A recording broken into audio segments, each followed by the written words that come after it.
Well, while we're on that subject, Bill, excluding yourself, greatest 5 stand-ups of all time for you?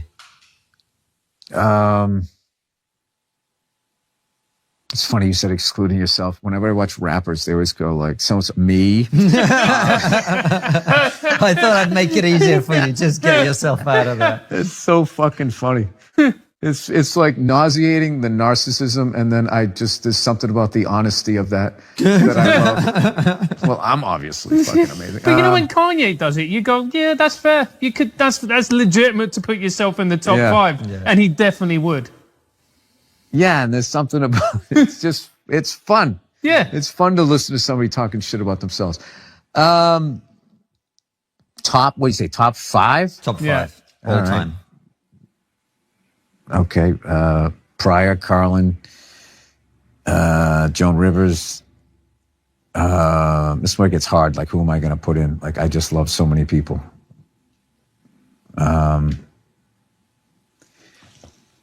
These are just influential people for me. Cheech and Chong, Go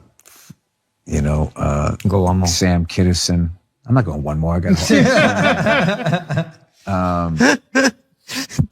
He's going to give us the top 50. Yeah. I only don't throw Patrice in there just because I knew that idiot. And it would bug him. Yeah. It would bug him if he heard me and if I put him in or if I didn't. But, Mitch Hedberg, Doug Stanhope, Joe Rogan. This is why I hate doing this. Mike Epps. I know I'm going to forget somebody. Chappelle. Oh, obviously, Jesus Christ. I'd love if you said, nah, not him. Jesus Christ. It's hard to do people that are doing it right now because you're making me look back. Yeah. Obviously him. Jesus Christ. Me doing that is literally like when the guy wins the Oscar and he forgets to thank his wife or his mother. The fuck did I forget, Dave? Yeah. There was a few guys that I saw that were like no-brainers. Yeah. Dane was one. Like the shit that he gets through, the level that guy was killing. Dude, he put the fear in God in guys that have been doing it for 20 years. We used to do Dick Doherty, rest his soul, his comedy clubs and all, Drake at Mass and all these places. And Dane would have the headliner like pacing in the back. Damn. He was killing that hard, and he would be like, I shouldn't have to follow that. There's no, and my favorite thing, there's no jokes here. It's like, well, listen to the crowd. There's something going on here. Right, and he doesn't get credit. He kind of came up with like a new genre sort of style, of it. And, it's just it's a weird fucking business, man. It is. Some people, it's like the Bo Burnham thing. Some people figure out, not only did he figure out a new way of doing comedy, he did the MySpace shit too. I mean, he was ahead of it. That guy is a total fucking trailblazer. What I love is all the shit he got in the beginning. He just shut everybody down and he totally delivers. And then in the end, you find out this guy's a monster fucking talent. Oh, yeah. That can kind of do everything. Yeah. In front and behind that. He made some other movie, I forget the name of it, years ago, about like teenage kids and your first date. 8th grade? Oh my God, it was a fucking... I never saw it. It was a great movie. Yeah. Great fucking movie. It just totally put you back into like your first crushes and the dumb shit. Like he had the kid has like a date. He's like trying to comb his hair and the dumb shit that you did when you were a kid. And, I saw that with my wife and we were like and I just remember thinking like, that's his first, I think that was his first movie. Yeah. And it was like, I mean, this is incredible. He's a talent. He's a talented son of a bitch. It's interesting. People never say Kinison. I think people have forgotten Kinison. Chris Rock said Kinison was the last. Yeah, what about Rock? What about Rock? Yeah, Fucking Well, some of those guys, it's like you don't need to say it because they're like all. I got to throw somebody in there that. Fucking Jim Carrey. Yeah, dude, Jim Carrey being Tony Clifton, reenacting the Kennedy assassination is one of the greatest pieces of physical comedy you're ever gonna fucking watch. Quick impression, John Kennedy.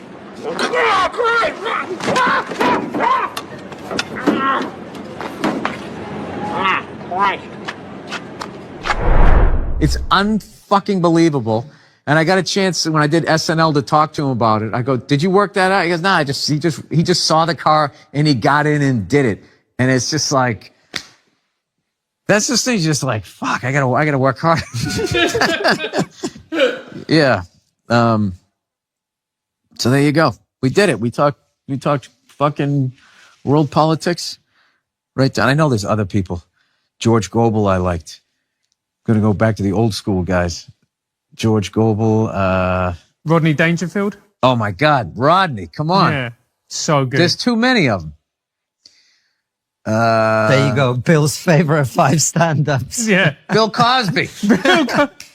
I'm glad you brought him up. I mean, look, Louis C.K. Louis C.K. David Tell. Oh, Yeah, David but Tell he's is brilliant. fucking brilliant. You almost have to be just like, you got to do like, all right, your favorite comedians in New York City during this period. Because being then, it would have been Chappelle, Attell, Louis C.K. Fitzsimmons is such a... so he came right before you from Boston? Yeah, he was, as far as in Boston, there was, that group of comics was, there was Rogan, Greg Fitzsimmons, Dane? no, Dane actually started right out of high school. So he started in 90. I thought he started in 91, but like Dane was more my generation. And, who else was up there? Like Jim Loletta, Todd Parker, fucking, Robbie Prince, all of that. Those are like, you know, all of that crew. And then after that, it was, I came up with like Bobby, Dane, Patrice, Gary Gulman came like right after that, Orny. And, there was a great. That's a crazy class. Yeah, it was great. And then when we moved, and then Jersey had like Florentine and Norton and all that. And then we all just sort of came into New York at the same time. And, and then all of that shit happened. Yeah, the Patrice doc has little snippets. Thank God somebody was rolling a camera back then. There's a scene where you guys are all hanging on the sidewalk, and then Rich Voss walks up and goes, "What is this, a couple of middles? 0 laugh, a pause," and then everybody laughed at him. How bad that bombed. And I was like, oh, that's such a great little moment that I don't feel like we have anymore. Were fucking brutal to each other. It was so stupid. When I look back now, I mean, it's funny, but it was so stupid. We didn't write one script, one sketch. All we did was try to destroy each other's confidence. It was just such like, yeah, it was like a bunch of abused like rescue dogs all put in the same, with like one pork chop there. It was just fucking, yeah, dude, I used to fucking have anxiety going down in the cellar, and I was just thinking of everybody. I would think like 3 fucking insults for just to kind of get, I was like, okay, if it comes at me, I'm going to get it off me and I'll send it this way. And, you know, but what if Bobby's not there? Bobby's not there. I can't use that. It's like, you know, and you couldn't look at the lineup. Like right. You can't. So you had no idea it was going to be down there. And then the worst is when you say one and they're like, "You prepared that." I did. I thought I was going to be smarter. Shit. We missed that. We really missed out on that. Like, I guess when I first got in, I remember Colin Quinn and Keith like beating up on me when I was like brand new, and I was like, "This is amazing. This is it," you know. But my first. And somehow it became like toxic. I know. This is bad, and then like you go in there now, and it's just like, I don't know what it is. Yeah. It's not, I mean, I'm not going to romanticize like it was all, cause I was comics going to me like, why do you sit down there? Just go down and do your spot. And if I was a healthier person, I would have been like, this isn't working for me. I'm not enjoying this. Like, I'd like to come down here and feel good about myself, not feel worse. Oh my God, the amount of shirts I could never wear again. Right. It was just like, I remember one time, I think it was Keith. Keith was getting so trash for what he had on. He just stood up in the middle of the pounding and just ran out. And I remember, you can do that? I didn't know you could leave. I thought you'd just sit here until it was over. You know, because so many people like pretend that they don't give a fuck. You know, both in my business and in other businesses. You got I don't give a fuck. Hey, you know me. I don't give a fuck. You know, those people that advertise them. Like, that guy clearly, in the best way, didn't give a fuck. He really cared about people and stuff, but like he did what he wanted to do. And when he was on SNL, how big a gig that was. Because there was so few channels, the internet hadn't blown up yet. And even with basic cable and everything, I mean, it was still, if you were on Saturday Night Live and you were doing Weekend Update, it was one of the most coveted gigs a comedian could have. And you were part of this lineage of, you know, at that point it was, you know, Chevy Chase, Jane Curtin, right on through to Dennis Miller's reign when he did it. And, you know, did Colin Quinn come after? I think Colin came after, but it was always just like the best of the best comics that they had doing it and continued on with Tina Fey and all of them. And no one's walking away from that job. And if some suit at NBC tells you they don't like the jokes you're doing and be funnier,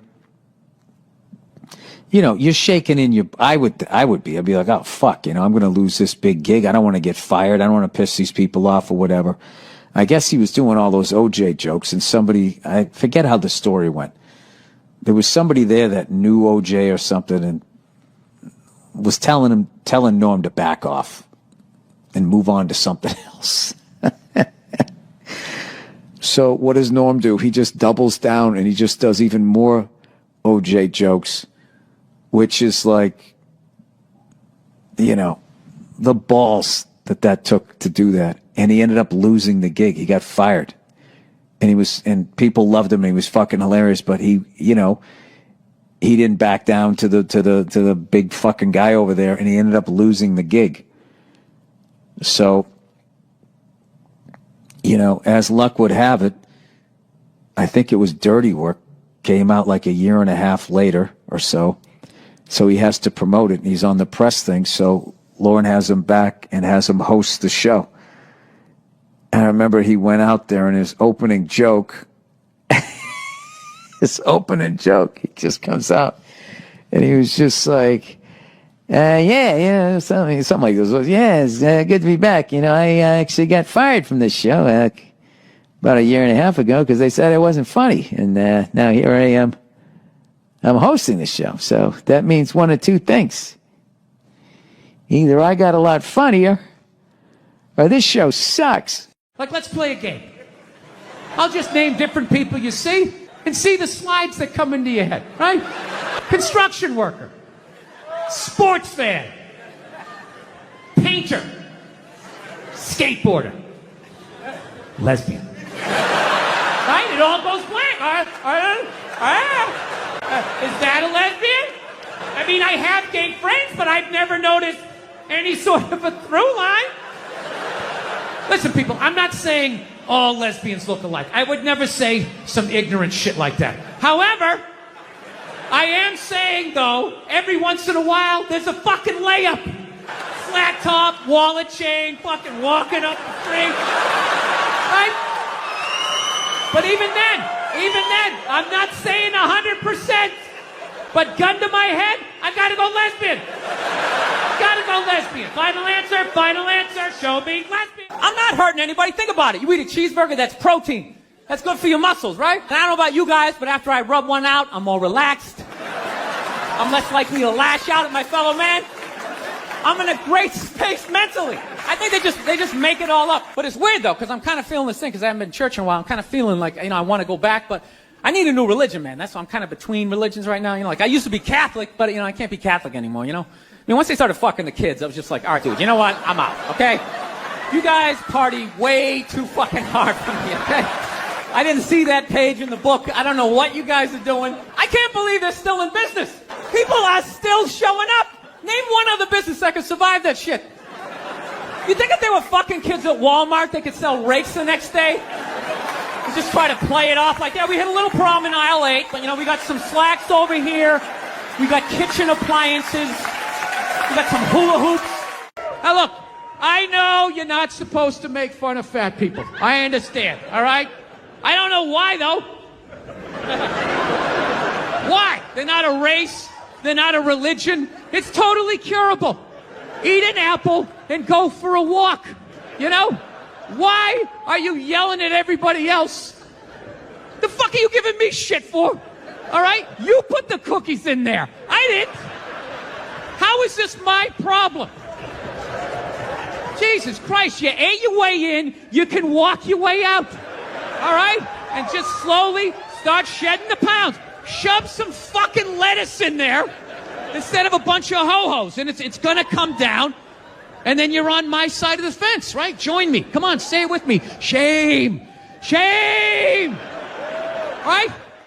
This might be the most arrogant thing I say all night, but I actually resent the fact that I'm going to get judged someday. Like, if that's true, that somebody's going to judge me, like, doesn't even make any sense. It's like, dude, you made me, so this is your fuck up, all right? Let's not try to turn this around on me. you give me freedom of choice, you make whores, you have me suck at math, and you don't think this thing's gonna go off the rails? Like, you set me up to fail, and now you got the balls to now question your own goddamn work. Dude, if I made a car, if I built a car and it didn't run, I wouldn't, like, burn it forever. You evil piece of shit, light it on fire. I wouldn't. I would troubleshoot. Is there gas in the engine? Is the battery charged? Anything beyond this, I gotta get a real man to look at it. But I believe in you. I'll try and help you out. Let's have a little empathy here. Put yourself in a lesbian's shoes. Who do lesbians date? Women. Who do they move in with? Women. Who do they get in relationships with? Women. Who do they eventually marry? Women. And I was thinking, like, oh my God, I did that. I know what it's like to live with one of those fucking things. I know exactly what that is. It's hopeless. Trying to make them happy. Hey, am I getting the shiny thing? Did I do it right? Huh? Trying to get them to take responsibility for their actions. Not gonna happen. The best you're gonna get is I'm sorry, but I know what it's like to be winning a fucking argument. You're winning, and then they turn it around. They're crying. You're apologizing. You think of what the fuck just happened. How am I losing this shit? I had you on the ropes. You feel so dumb. You gotta go for a walk. And you're just thinking, how did I lose again? And then you figure it out. It makes you feel stupid. And then you see some bald idiot with a giant orange mustache. And you're like, you know what? Why don't you take some of that shit?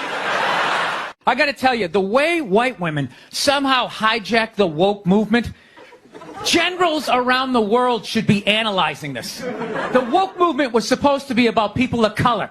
And it was about that for about 8 seconds. And then somehow, white women swung their Gucci-booted feet over the fence of oppression and stuck themselves at the front of the line.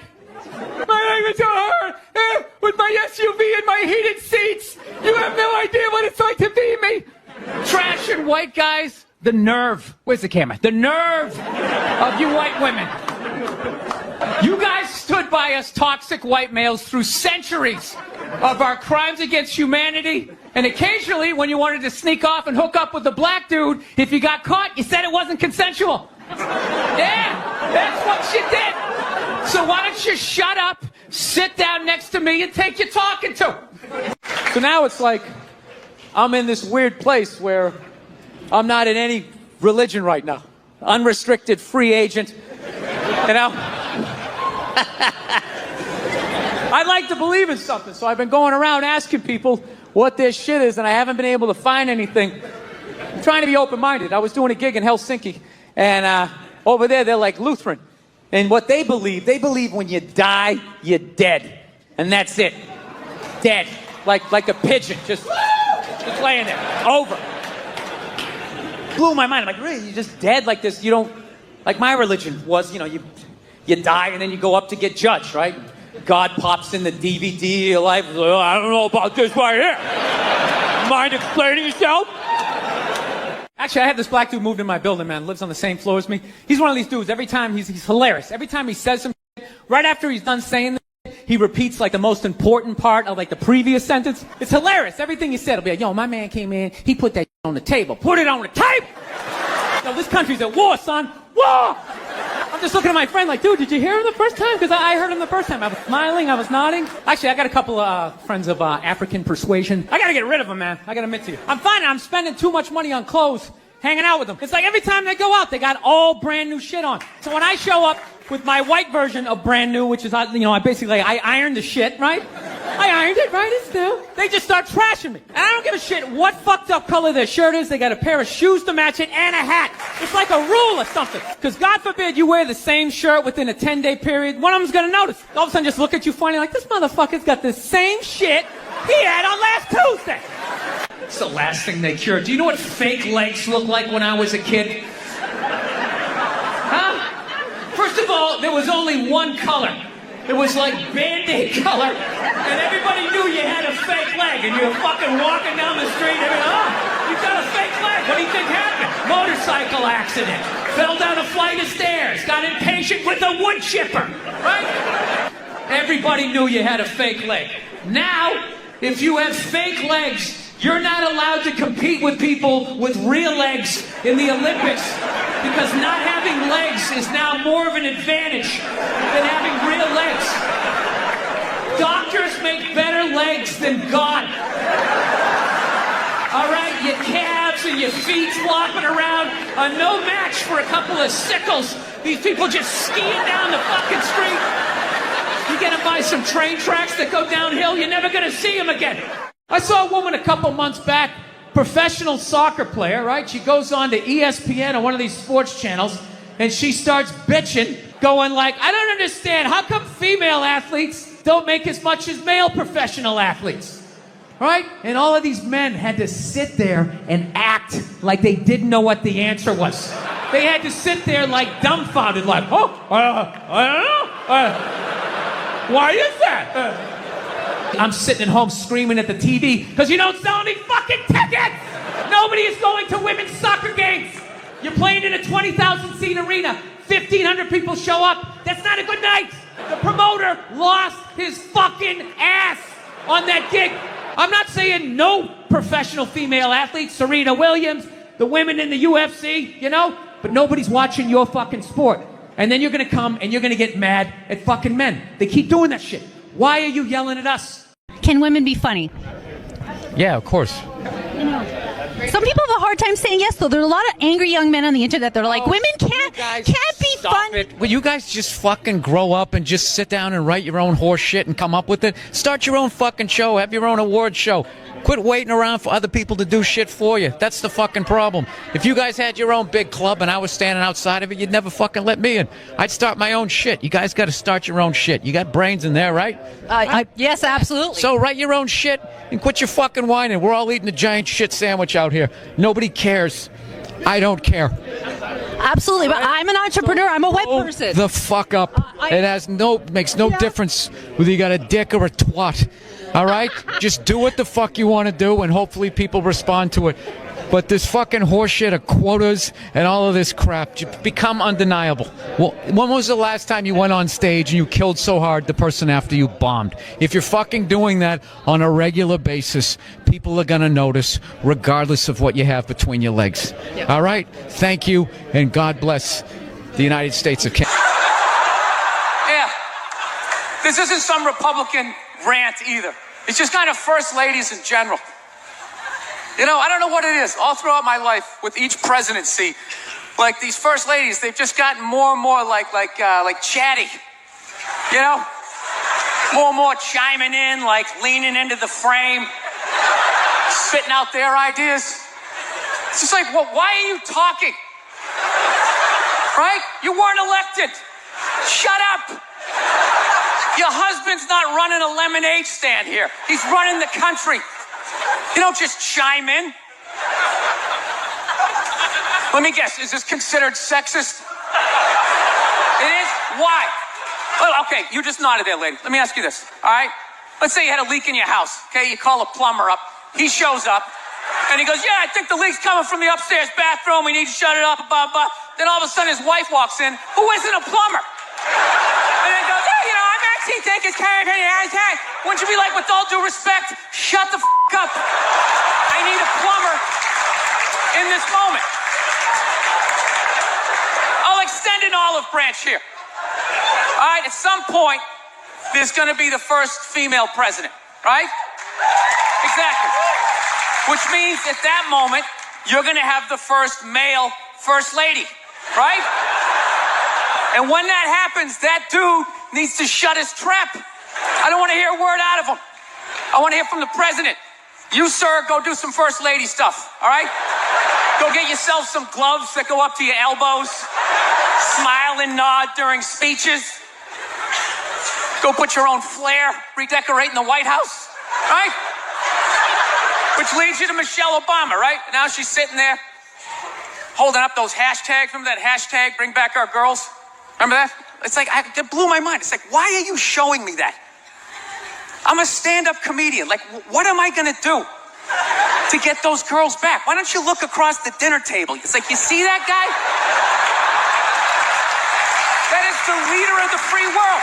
Tell him to pick up a phone, call some Navy SEALs and solve it. What am I going to do? Show up with a sharpened mic stand? Hey, Michelle said to bring him back.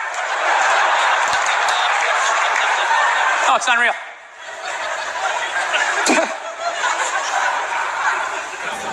Now I'm excited to be here. I am. It's very exciting to be doing stand-up outside of my own country. Yeah. No, not because of you. That's how it's become. Fucking U.S. Everything's so goddamn... Every fucking joke you tell. Well, what did you mean about that? I didn't go to the gym today. Are you calling me fat? I feel fucking triggered. Gotta fucking apologize to everybody. This is how screwed up my country is right now. You know Bryan Cranston, right? That dude did a movie. He played a quadriplegic. And people gave him shit. Being like, why is there an able-bodied person playing a quadriplegic? It's because it's called acting, you dumb fuck. See, if he was a quadriplegic playing a quadriplegic, that's not acting. That's just fucking laying there saying shit that someone else wrote. So tell us, what did you do to prepare for the role? Well, I dove head first into the shallow end of a pool when I was 23. I feel like I've been preparing for this role for my whole life. Right, what is up next for you? Well, they're gonna do a reboot of Top Gun. I'm gonna fly it with my prom. And the co-pilot's gonna be transgendered. So everybody will be happy. She won't die. Her discarded dick will block her head from the canopy. There'll be a gender-neutral bathroom on the plane. How fucking dumb is that? That's literally like watching a movie. Why didn't you have a murderer play a murderer? And how come the guy he shot, I saw him in another movie? I mean, what the fuck is going on?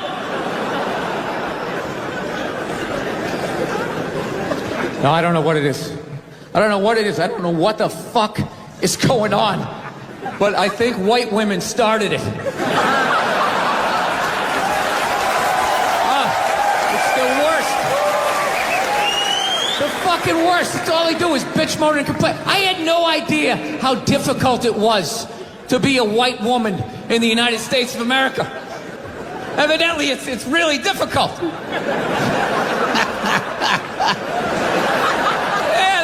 Bitching. Do you have any idea what it's like to be me? Well, I imagine it would be slightly less awesome than my life.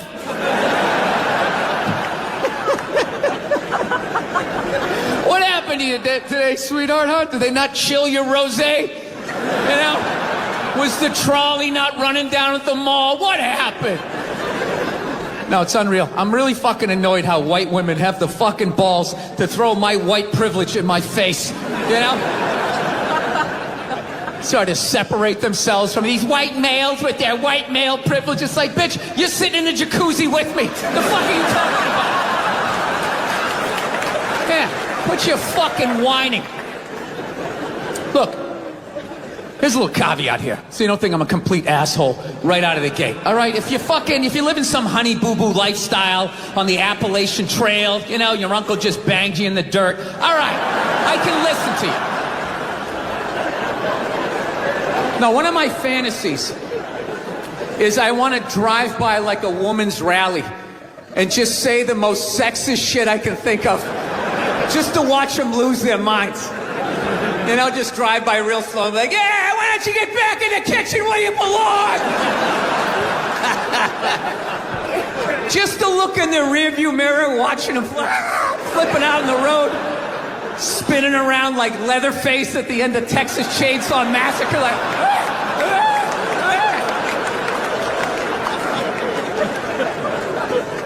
Yeah, no, it's a very, I don't know, times are changing, I guess, I don't know. It's worse than that for people. Everyone's got an iPhone, you know? Hey, look, no, I can't say that. I was gonna say he's gone, they still came out with another one, right? That's true, right? Oh, look, when David Lee Roth left Van Halen, could Eddie not play guitar anymore? You know what I'm saying? Right. That's a good analogy. What makes you feel old about watching TV? Music, there's no guitar solos anymore. And then for some reason, with all this technology, millennials, if you take a full water bottle and you flip it in the air and it lands upright, they run out of the room like they just saw a witch. And I'm in the middle of watching the World Series, and out of nowhere, they have this moment, stand up to cancer. I'm watching a ball game, and all of a sudden, everybody stands up. No, there's a time and a place. Look, I know somebody that has died of cancer. I would never go to the movies with you and in the middle of it hit pause and be like, oh, by the way, Conan, I know this guy. What your take is on Joe Biden? His hand's on woman's hip, right? And then you take the picture and you just start writing a bunch of creepy shit about what he's doing. It's not like he went for side boob. He wasn't like sliding up. No, it's a total overreaction. Is that the face someone makes when they're going for side boob? I would think so, you know. Here he's go, Conan's going for it. I would say 13% of people on the internet are cool. The rest of them, they're just a bunch of animals. Why would you want to talk to them? Wait, you're saying only 13% of people are cool. 13% are cool. The other 87% are writing horrific stuff under YouTube videos. They're assholes. Yeah. Women are so overrated, right? We went from We went from not listening to them to now it's ridiculous. Like that believe women. It's like all of them. Going around saying that 87% of the world sucks, you're not going to get one. No, but this is the thing. You're not going to give you one. I can say that because there's nothing you can take away from me. What are you going to do? You're going to say I can't do stand-up in strip malls anymore? That's usually the punishment. So the genius. There was a lot coming from the Hillary Clinton camp that Trump is bad for children. And they had a lot of ads that said, children are watching this guy. Oh, we all know talk. that children 5 and 6 years old are always tuning into the debates. Taking notes. That's what I did when I was a kid. I'll never forget that. You never saw Weird Science, how creepy these nerds are? All these cameras on your phone, all of that. The people go on Ancestry.com. Why would you send your saliva into the internet? Why would you do that? Why don't you just go to the Illuminati and help them build your robot replacement? I was making fun of the military, which you can't do now. Like we totally went from Vietnam, all the hippies being like, hey man, you're like a baby killer, man, to like now you got to give like a standing ovation when they walk over to Delta. You know what I mean? Show that you're not in ISIS. Like I don't know what you have to be doing. Like thank you. It's the millennials. You're a bunch of rats. All you're doing is trying to get people in trouble. That's all you're doing, taking pictures and recording people. He said this, but did you really mean that? Well, what did you say about the military that got people so mad? Or this one guy so mad? I was just saying, the guy who flies the fighter jet, okay, and has missiles shot at him, that guy's a hero. However, if you're the guy that, points in the direction that the plane takes off in... So does your wife watch any of these games with you? Does she? No, she has the female, complex, multitasking brain. That's why they can't be happy. They just always, they're like, what is that lizard that can look at two things at once? That's what they're like. So you got to figure out a way to thin out the herd, and it's too late. These are the hard decisions that are going to have to be made. We're here to hear about some hard choices. Yeah. So you know how I would do it? What? I would randomly sink cruise ships. Now they're going after 100-year-old guys. My question is, when are they going to go after the whores? Right? What? Why are you looking at me like you don't know what whores are? Divorce. Oh, divorce. I thought you said the horse. No, I said whores. You're both wrong. I said whores. Oh, whores. Whores. Wait a minute.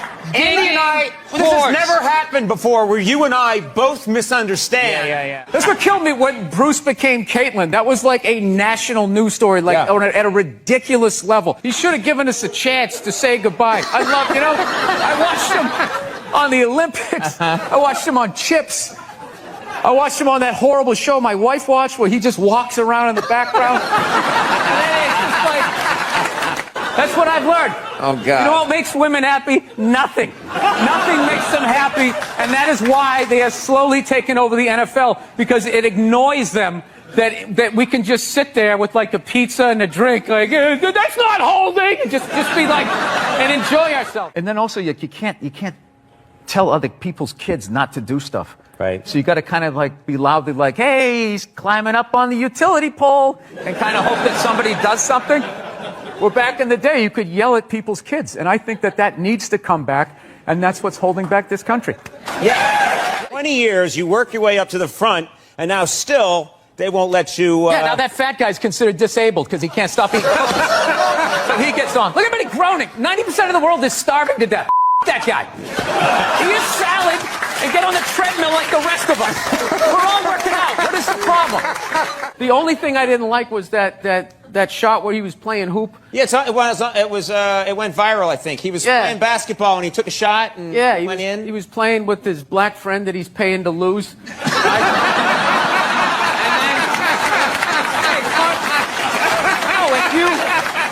Dude, I'll tell you right now, go do a show. Third show Saturday night in a comedy club. I'm telling you, you get an unhappily married woman in an undersexed marriage after a couple of drinks. I'm telling you, cover your junk, because she's coming full court press. You're having a full-on breakdown. I am not. You're just not listening. I am listening to every word. Didn't she, for the first 5 years, have like midgets who wanted to bang their mailman's boyfriend? And she didn't want to do it. She didn't want to do it, but she didn't have the power to say no, so she wrote it out. And then when she could make a good decision, she did a show. But she stood on the heads of those little people for 5 years until she got, and then she's sitting there across from this guy like, so how could you know exactly what he's doing. It's the stupidest thing I've ever seen. You get into the holiday spirit. We're getting close. Christmas coming up. Get excited? Come on. Yes, I am. I actually like the holidays, and Thanksgiving is my favorite because you just get to eat and that type of thing. But I don't know. I don't like that Black Friday type of stuff. That just freaks me out. Makes me sad for Americans watching them getting trampled. You know?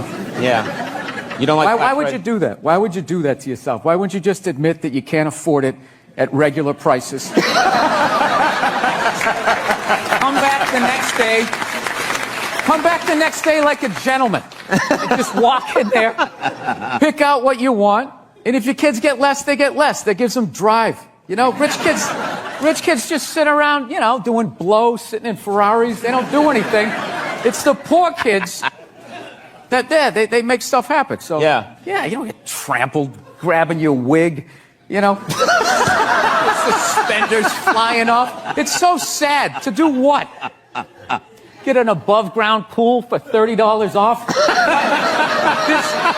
There is nothing in Walmart worth getting trampled over. There's nothing. It's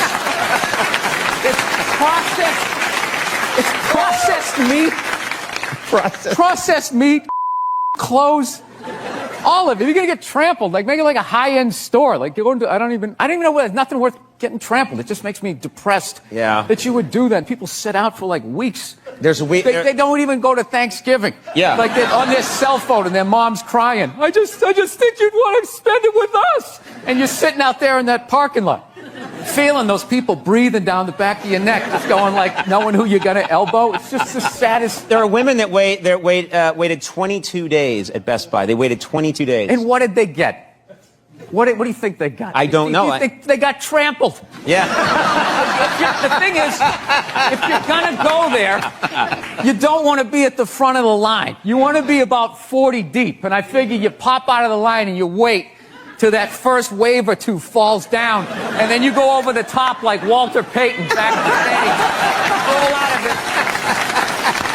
But even then, you got to know where to go in the store. Like, where is the thing that is on sale, right? Where are those mint Milano cookies or whatever they have that you're going to make a beeline for? On that linoleum floor, you're going to blow out at these. It's just like, it's the saddest thing. It's one year what people should do. You know, like Richard Branson, one of these hot air balloon rich guys, you should just like float in over them right before it and just start dropping everything that they want. But even then, they would start stampeding. Like, no matter how many hot air balloons he had. No, it's a bad idea. You don't want billionaires in hot air balloons dropping toasters on people. That's a stupid idea. You have like a little parachute. All right, gift certificates. It's nice to be back here down in the South, man. I had a real weird experience last time I came down here. I was in Nashville, right? Sort of an awkward social situation, right?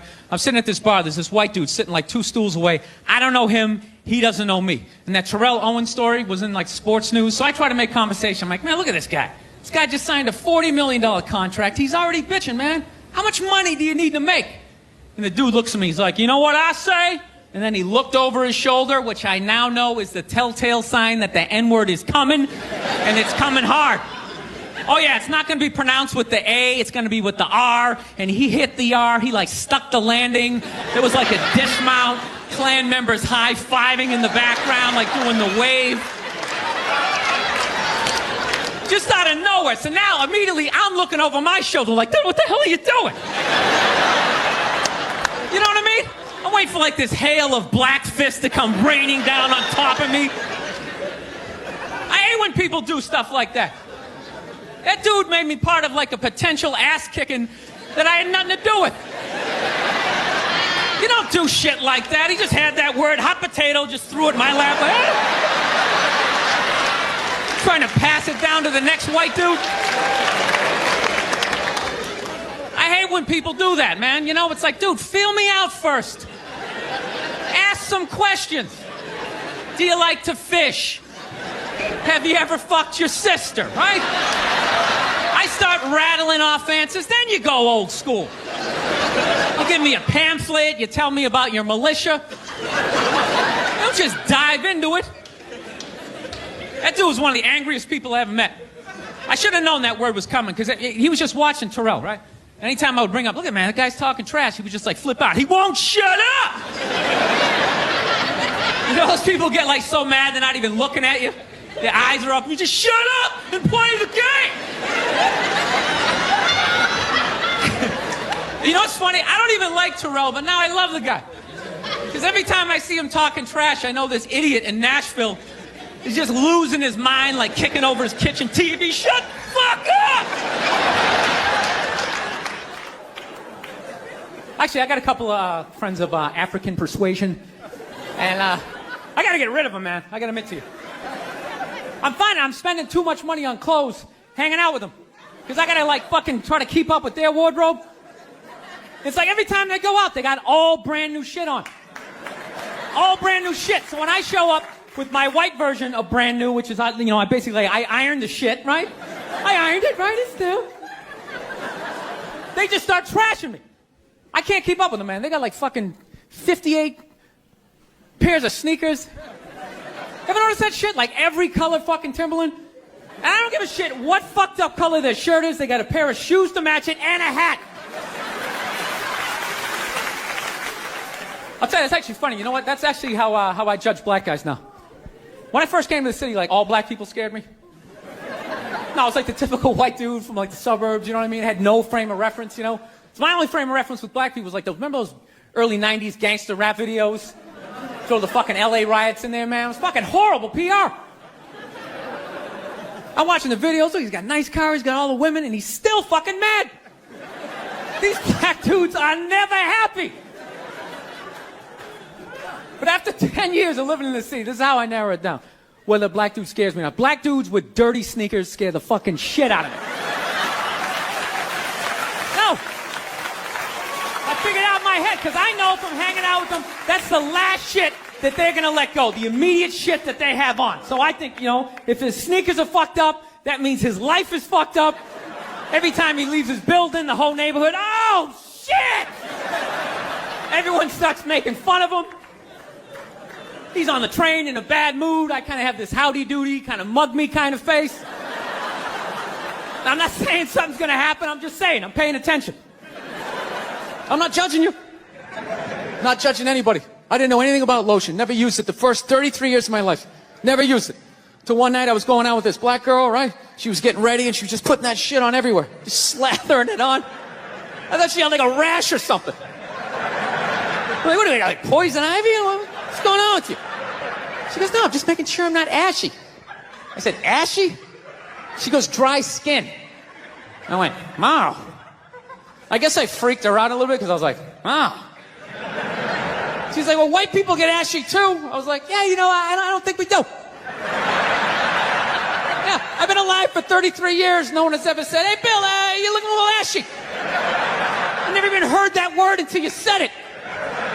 She's was like, you're an idiot. Stick out your arm. So I stick out my arm, and ever so gently, she just drags her nails down. This smoke starts coming up. It's like pastry flakes flying off, track marks. She's signing her name. She's like, you see that? She goes, that's ashy. You're ashy? Freak me out. I'm like, holy shit, I'm ashy. I didn't know anything about it. All I knew was that I always got itchy in the winter. Couldn't figure it out. Always got itchy in the winter. What the fuck do I get itchy? I thought it meant the bath towel was dirty. That's what I thought.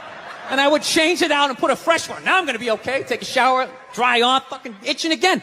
God damn it, I hate the winter. See that? That's why you got to hang out with everybody. Yeah. There's too much information in the world, and every group of people misses a little bit. White people totally missed the lotion seminar at some point in history. I don't know if it's because we can't see it.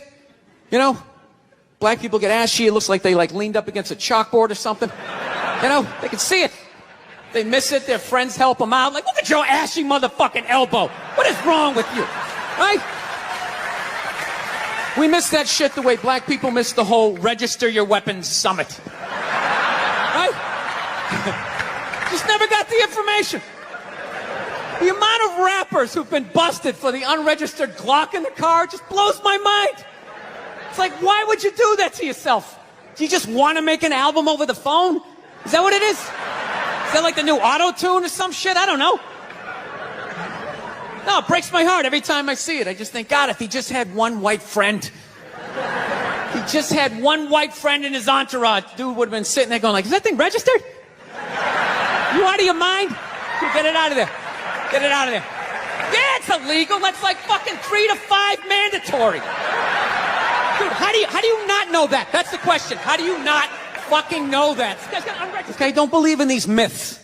Black don't crack. It's bullshit. They all put lotion on like every 20 minutes during the day. It's ridiculous. They all got a giant oil drum of the shit at home. Every morning they wake up, they dump themselves in it, shake themselves off, and walk out the door absolutely glistening. Glistening! All right?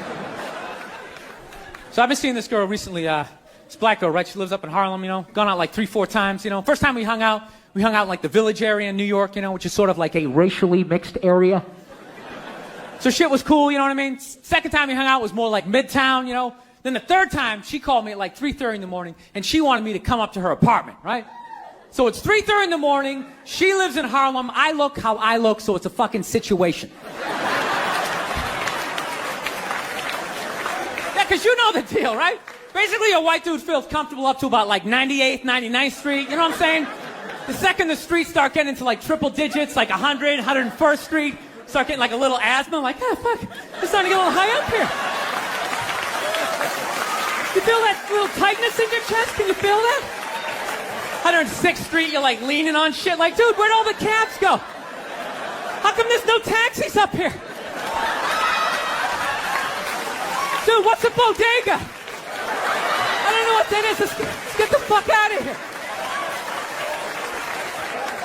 So I'm praying to God she's going to tell me to take the subway, get off at like 105th Street, 103rd, you know, which is like the first stop in Harlem where I can still look over my shoulder and see like all the white people like disappearing over the horizon, you know? But she goes, no, man, you want to get on the Uptown 2-3 train, you want to get off at 125th Street. I'm like, God, fuck, 125th Street. Jesus Christ, that's like right in the middle of everything. I'm going to be surrounded on all 4 sides. I can't fucking do this. So, at this point, I'm really trying to hide like the bitchy tone that's starting to creep into my voice, you know? And I'm trying to ask for really specific directions for when I get up there, because I want to know exactly where I'm going. So she starts naming the streets I have to go down, and every other street up there is named after like a black leader, you know? She's like, make a left on Adam Clayton, take a right on Frederick Douglass. I'm like, God, fuck Adam Clayton. Yo, dude, go on the internet, look up Adam Clayton. Did he kill a bunch of white people during the slave revolt? Dude, I ain't going up there till I know what Adam Clayton did. Fuck this shit. So at this point, I'm really having a battle with myself. Because I'm thinking I can't do this, right? I'm like, I can't do this, but my dick's going, no, come on, man, we can do this, all right? Just relax. Pull yourselves together and get on the goddamn train, right? So as always, I listen to my dick. Oh yeah, I get on the train, By the time I get up there, it's like 5 or 4 in the morning, right? I'm staying on like Malcolm X and like Danny Glover or some shit, right? I don't even know where the hell I'm at. When I see the street, I want to go up. I want to go up St. Nick. I can literally see her apartment building, but there's like 5 or 6 black dudes standing right on the corner, right where I want to walk by. So I'm like, fuck! I felt like I was on like some reality show at that point, like some sort of like white guy survivor. It was ridiculous. So I'm thinking, I gotta walk right by these guys, right? You know what's funny? I think that they were actually more surprised to see me than I was scared, you know? And I was really, really scared, you know, but I'm also really, really white, you know? Like shockingly Caucasian. You know what I mean? Like if you're not ready for me, I can like surprise you.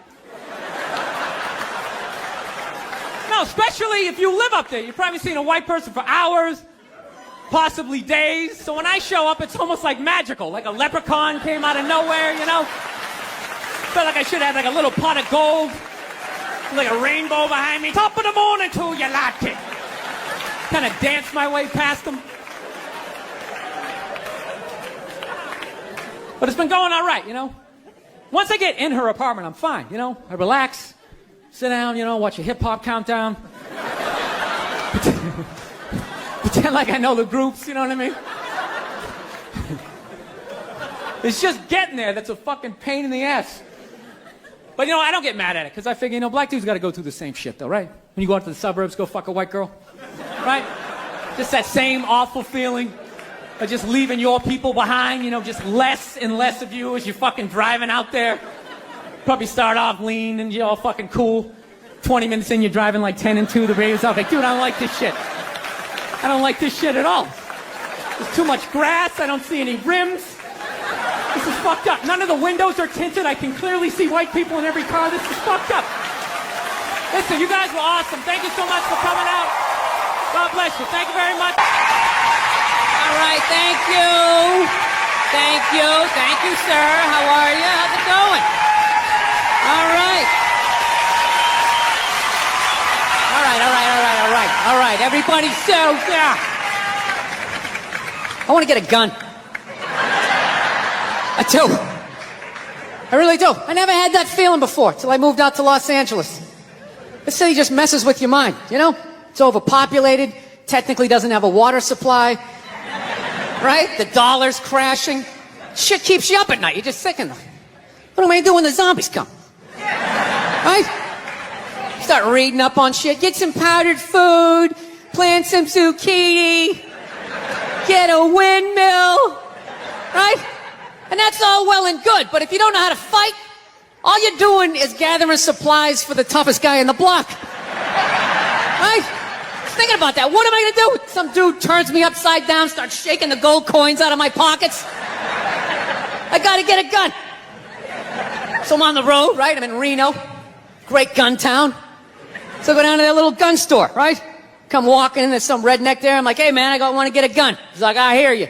What you looking for? What you want? Mossberg, over under, 357 Magnum, right? Starts rattling off all this gibberish, right? I don't know shit. I'm trying to play it off. I feel like a bitch because I don't know anything about guns. So I was like, what do I do here? Hell, I'm going to go with honesty. I go, look, dude, I don't know anything about guns. They terrify me, but I'm worried about the zombies. All right? Dude's just like, you need a shotgun. You need a shotgun, man. It's got a good spread. It's easy to load, doesn't have a lot of working parts, got a good spread. He kept saying that. It's got a good spread. I'm like, what does that mean? He goes, well, it means you ain't got to be that accurate. It's got a good spread. Further away you are, the more shit you hit. It's got a good spread. In fact, you got a problem over here, you ain't even got to look. You just turn, wow, that's it. You ain't got a problem over here anymore. Anything that was even remotely a problem ain't there anymore. Trust me. And then these people here, they saw what you just did here. You ain't got a problem here either. Feel me? 90 degrees taken care of right there. One shot. These people get smart, flip it over. Wow, that's it. It's got a good spread. So I'm like laughing my ass off. I'm like, dude, look, I just want to shoot the guy. I don't have to do a bunch of drywall work, you know? Reframe my diploma, get my parakeet another friend, you know? I just want to shoot the guy. So I'm like, you know, how about one of these pistols? So he does like that classic, like that redneck trailing off thing, like, you want a pistol? Go get a pistol. What do I know? I just been here 20 years. Get a shiny one, right? So I was like, what's wrong with getting a pistol? He goes, I'll tell you what, buddy.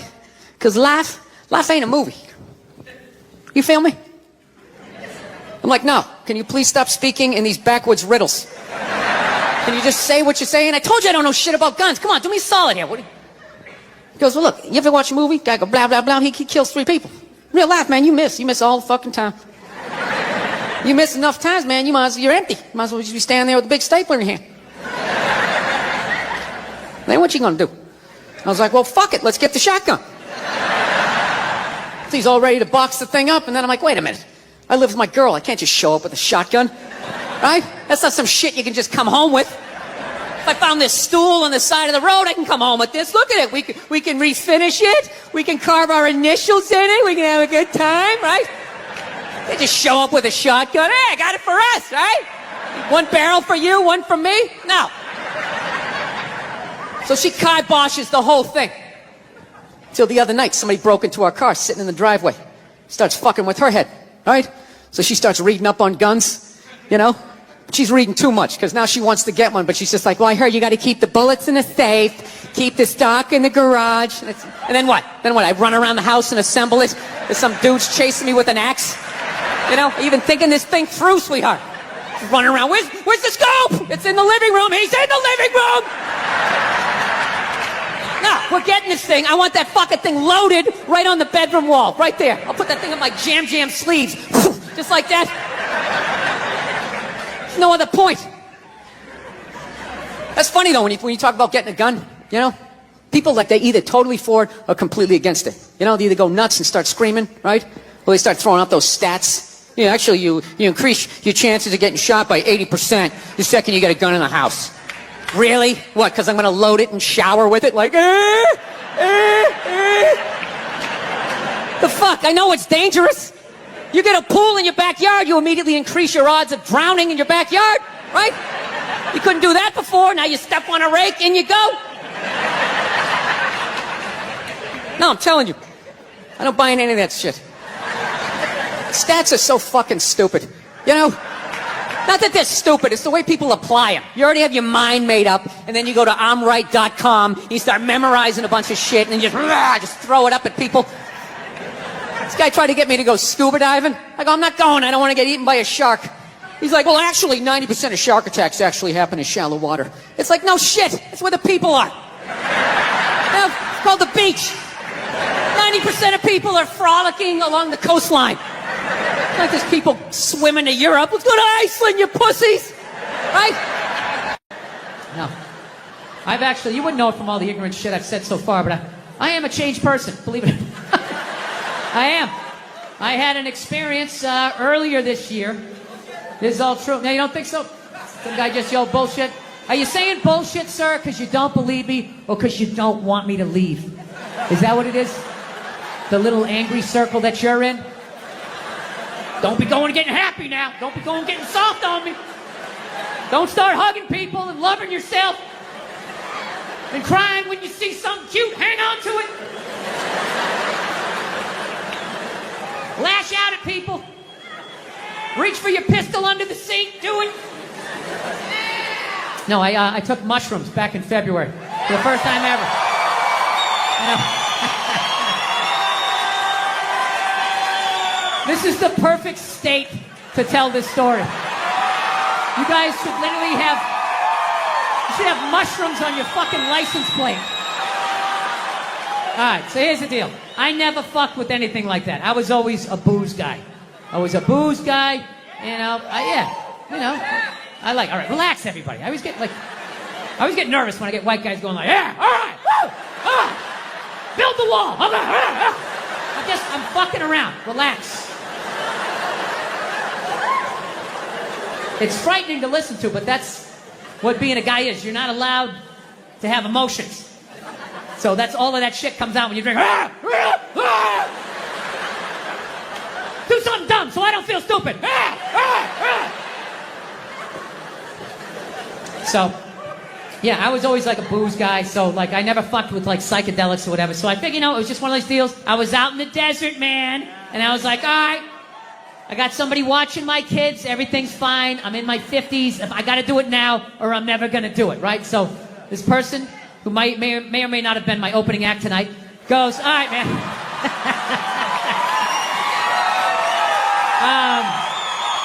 He's a good man. He's a good man. He says to me, he goes, all right. He goes, okay, just take like, it's always just like, all right. So, like, how fucked up do you want to get, all right? And there's always like a square, and it's like, okay, don't eat the whole square. Just like bite one corner, lick the other one, and then rub the other one and let it absorb in your face or whatever. So I'm like, all right.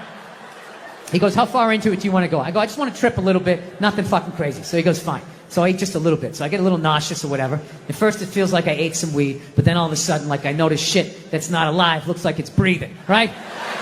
Like the refrigerator, looked like it just did a lap around the house. It's kind of... nothing threatening, It's just like, it needed it, TV started getting bigger. It's looking like it's going to fall on me, all right? And I was doing fine. I was fine. I was like, I know that TV's not getting bigger. And if it is, I don't give a shit. Go ahead. Spill that pixelation all over me. I don't give a fuck. I know I'm tripping. I'm having fun. I'm giggling. I'm laughing at shit. I'm putting things together, right? And everything is fucking great. And all of a sudden, about an hour in, all of a sudden, this profound sense of loneliness and not feeling loved just washed over me. Yeah, and I was just like, I fucking knew it. I fucking knew it. This is why I didn't do it.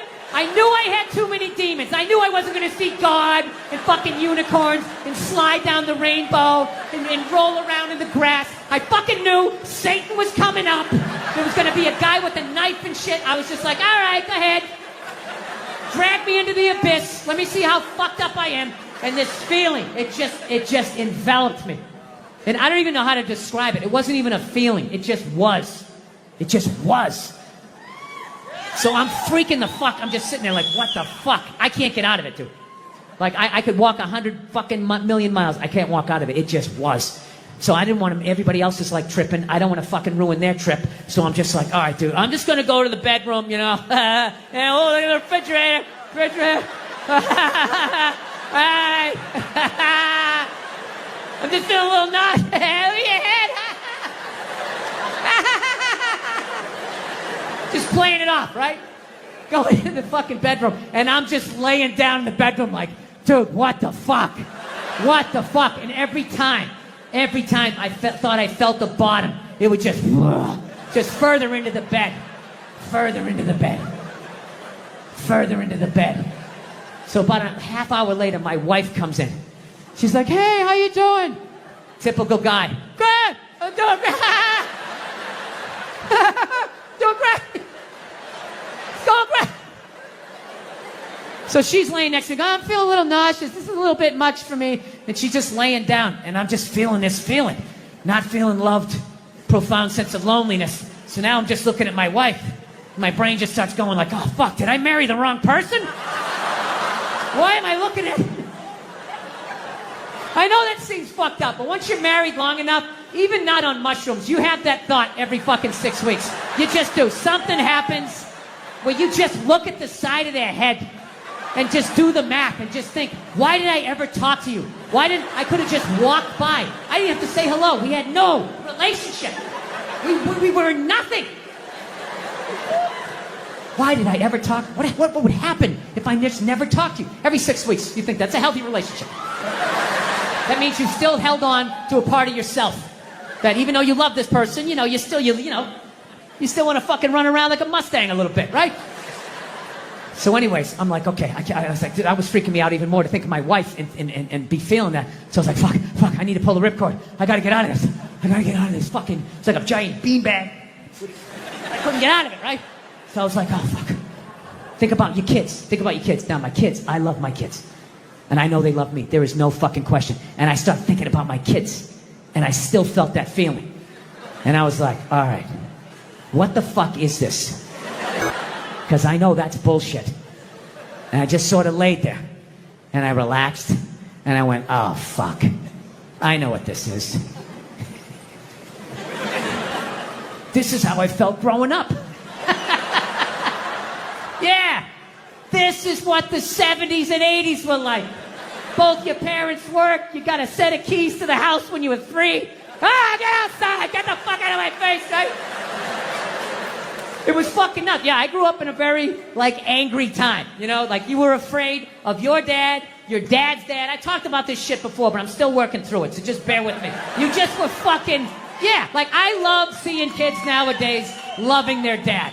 Dad, what's dad? We want to go play, Dad? Let's go ride bikes, Dad! Dad! Yeah, when I was a kid, I was like, Dad, fuck, run, open a window. Mom, what did you see in that? Fucking lunatic, right? It was absolute fucking lunacy. And not just my house. I love my parents, but it was just the time. Everybody was fucking crazy. You were afraid, and people could put their hands on you, and other people's dads could hit you, and then you come home, oh, what the fuck did you do? I'll fucking hit you first. Just nuts. Teachers would grab you, dig their nails into your fucking neck. She'd come home. Well, she wouldn't have done that unless something fucking happened, right? It was all of that shit. Yeah, me and my siblings, we all beat the shit out of each other, you know? And then we all teased the dog, and the dog bit all of us, and we never got rid of the dog. One time the dog bit me in the face. I was fucking with it. It was eating it. I was like, and it just latched onto my face. I was like that. My dad had to stitch me up and everything. We still didn't get rid of the dog, you know? Ah, he's a good dog. He had a moment. Jesus Christ. Well, Jesus Christ, you shouldn't have put your goddamn face down there. There's a fucking dog there, right? And I realized that I have been carrying that shit around and being like, all right, well, that's why I drank the way I did. That's why I've trashed women the way I did. All the fucking shit. I knew every fucking thing I did, good and bad, in that moment. It's like, all right, so now I got to get sober, and I got to fucking work my way through this shit. Because, my wife's, I don't know if you guys noticed, I have a bit of a temper. No, not you, Bill, yeah. So here's the thing, but I didn't think, I'm so fucked up and grew up such a fucked up time that I didn't even think I had a temper. Because I was like, well, I don't fucking yell at people in my house. I don't curse my wife out. I mean, we get into it. I'm not gonna lie to you, I get into it with her, but I don't go oh, Jesus Christ, you fucking bitch. I don't do any of that stuff. I don't yell at my kids. But what I do is I flip out. So, like I said, I didn't think that this was a problem. My wife told me it was a problem, but I don't listen to her. Why would I listen to her? All she does is criticize. I got nothing but bad reviews on the fucking husband Yelp. It's just all, didn't enjoy the experience. Thumbs down, half a star, never get a fucking attaboy, right? So it just becomes white noise after a while. Oh, what? Am I doing something wrong again? Oh, yeah, you again. Okay, great. Great. What did I do? What did I do this time? Huh? What do I have to work on? Go ahead, fucking let me know, right? So I don't listen to my lovely wife like an idiot that I am. So one day I learned a harsh lesson, okay? It was a breakfast time, right? For some reason, I had 20 minutes to myself, which is really rare when you got 2 kids, 4 and under, right? So I'm thinking holy shit, I can actually make myself a breakfast. Like the old days. I'll make myself 2 eggs over easy. I'll make some toast. I'll make some bacon. Fucking burn it up the way I like it. It's gonna be the shit, right? So I'm having a great time, make myself a little Grand Slam breakfast. I sit down to eat. I got the OJ. I got the glass of water. It looks like a picture from a commercial. And right as I sit down to eat, my phone lights up, and I get a text message from my buddy. He goes, hey man, I thought you were coming on this Zoom meeting. It started 5 minutes ago. We need you on this. And I just absolutely lost it. I was like, Jesus Christ. Of course I have a meeting. Of course I have my meeting. Because why couldn't I just have one goddamn cocksucking motherfucking motor to myself? Fucking toast flying all over the place. Flipping the fuck out. And then all of a sudden, my daughter, who was 2.5 at the time, comes running into the kitchen with big tears in her eyes, just going I'm sorry, Dada, I'm sorry. And I was like, oh shit. So I literally just squatted down. I was like, no, buddy, no, come here. I wasn't yelling at you. Daddy wasn't yelling at you. I would never yell at you. I love you, buddy. Daddy was yelling at the phone, okay? Dad yells at the phone when it says stuff that he doesn't like, okay? Your dad has issues, okay? I'm sorry, buddy. I would never yell at you. And I could literally feel her tears drying in my shirt. I was like, buddy, come on. I would never do that, okay? I love you. You still love me? She's like, yeah, yes. And I go, okay, all right, buddy. And then I did that thing. You do that thing with a kid where you turn him around and then you push him in the direction you want him to go in?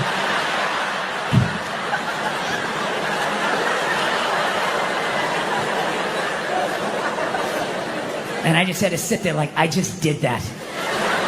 to a 2.5-year-old, and she was like walking away, and I'm just sitting there like thinking like, how bad was that? Is she just gonna go play with the toy and forget about it?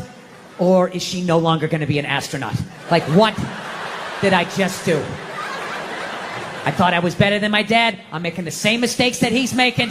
I fucking hate myself. I didn't do the meeting. I didn't eat the breakfast. I just went upstairs. Just wanted to be alone, right? Just want to be fucking alone, you know, but I got a wife, so it doesn't work that way, you know?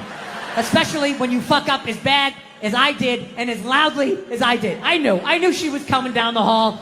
I knew I was going to have to watch some game film. She was bringing the projector. The screen was going to come down. And I'm literally just laying in there like, please, God, just let her give me 2 minutes. Just give me 2 minutes to fucking calm down. No, she just comes right in, and she's just like, Stop! You want to discuss that little incident that happened downstairs in the kitchen? And I'm like, no, honey, can you just give me a second? My heart is still on the floor down there. Just give me a second. I know I fucked up. You know, she doesn't give a shit at that point. And she's right. It's her kid, too. So she just wants it. I'll tell you right now, if you think you're going to do this, it's fucking out. And all this shit. And, I mean, she was right. She was 100% right, but I wasn't ready to hear the information. So she just sort of zoned out. And if my kid's here, and you're going to fucking hear it. And I'm just sitting there, laying in the bed with the nerve to be upset with her. She didn't do anything. I'm just staring at her mouth as it's moving, not hearing anything. I just started thinking of the news. Like a news story just popped into my head. You know that news story every once in a while? You'll see it like every year and a half. You just see some guy, never committed a crime in his life. You know, went to church every week, helped old ladies across the street, and then out of nowhere, he just kills his wife. I'm thinking, like, it's got to be from times like this. It just has to be. He just had something to say. He just had, like, I don't know, I just fucked up, but she was right. I know she was right. So I sat there, I fucking took it, man, you know. I will say as an aside, I think, you know, the next time you see a guy who never even cheated on his taxes, and then out of nowhere he kills his wife, I think it's high time to bring back the question, what did she say? Okay, just say it, all right?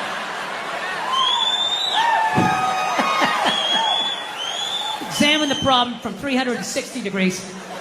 So anyway, I love my dad and everything, you know. But you know, there's things I want to improve on. So the great thing that I have done is my kids are not afraid of me.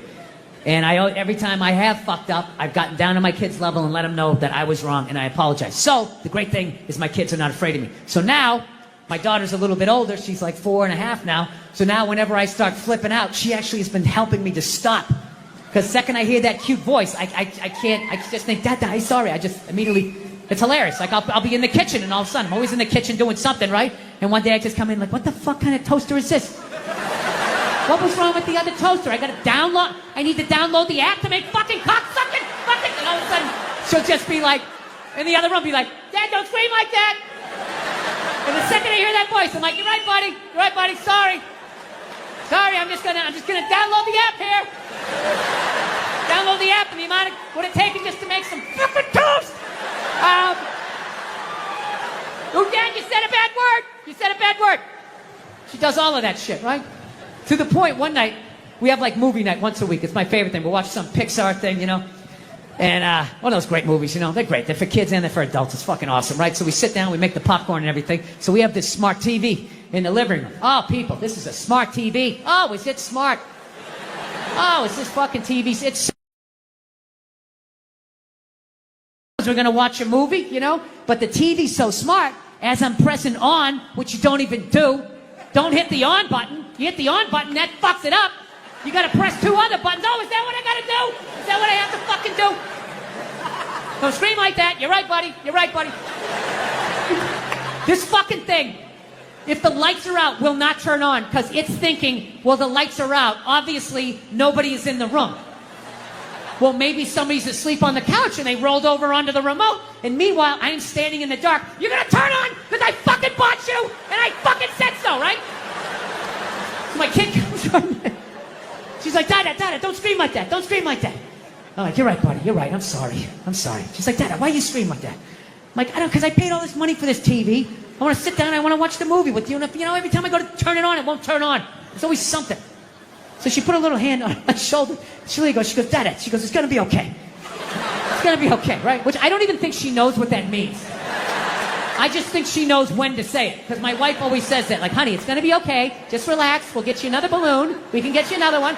So that's what she did. She was just going like, Dad, it's going to be okay. Right? She had that little cute hand on my shoulder. And I don't know, it just hit me. I was just thinking like, yeah, you're right. It is going to be okay. Right? I mean, I could turn the lights on. I can relax, you know. I didn't need to watch as long as I'm hanging out with you. This is great, right? It was like a profound moment for me. For like half a second, then another moment. Then I felt like a loser because I'm like, how fucked up am I that a 4.5-year-old is like my life coach, like dropping these truth bombs on me? So, anyway, so I don't know. So I'm going to try to stay sober until I figure out. Yeah, dude, it fucking sucks though. I'm not going to lie to you. Just every day taking life in the face. Praying for sleep. Oh, God, make it end. I fucking hate these happy, sober people. It's amazing. I feel so alive. I have all this fucking energy. How long does that take, you know? I drink a milkshake once a week. That's my big fucking thing. Have a root beer float. Oh, it's just sad. It's just a sad thing. Like watching an old athlete that can't run anymore.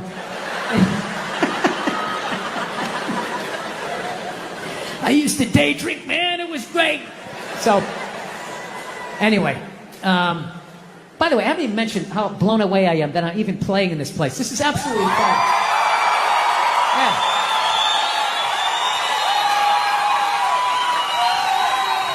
Hilarious. You stay up here for like an hour with this wind, your fucking lips get all chapped. It's like you're standing on the front of a boat. So anyways, let's end with a couple of silly ones here. We'll be on our way, right? Let's see what I did. All right, I'm doing good here. All right, so here's a good one for you. A couple years ago, before all this stupid fucking pandemic shit started, you know, Mother Nature's half-assed attempt to get rid of the amount of people she needs to get rid of, you know, just procrastinating, treating it like a term paper. I was in New York. I had an acting gig, all right? I was playing a fireman, all right? Now, I'm not the best actor, all right? Some of you saw it. I hope you paid for it, you cheap bastards. You all watched it for free, you bastards.